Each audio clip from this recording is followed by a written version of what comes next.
उहाँ आफै आफै गाडी चलाउँदै अगाडि बढिराख्नु भएको छ। हामी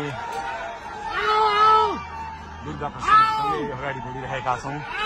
यहाँ निकै ठुलो मात्रामा युवाहरूको उपस्थिति देख्न सकिन्छ।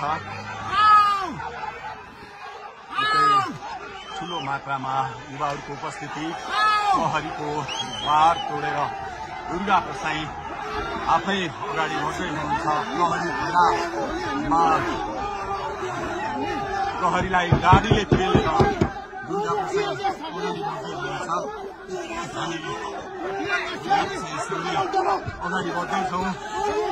जहाँ कसैले रोक्न सक्ने अवस्था छैन, जसरी प्रहरीलाई पेलेर अगाडि बढिरहेको भएको छ। प्रहरी गाडीको चाबी खोज्न लागिपरेको छ। दुर्गा प्रसाईले प्रहरीको एक लेयर तोडिसक्नु भएको छ र अब अगाडि सशस्त्र प्रहरीको टोली रहेको छ। उहाँ अगाडि बढिराख्नु भएको छ। यो गाडीमाथि प्रहरीले अन्धाधुन्दा लाठीचार्ज गरिरहेको छ।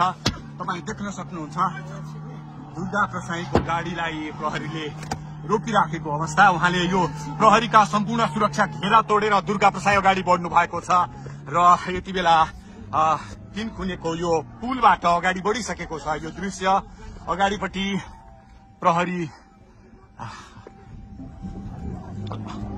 प्रहरीका यी घेरा तोडेर दुर्गा प्रसाई अगाडि बढिराख्नु भएको छ। हामी दृश्य देख्न सक्छौं।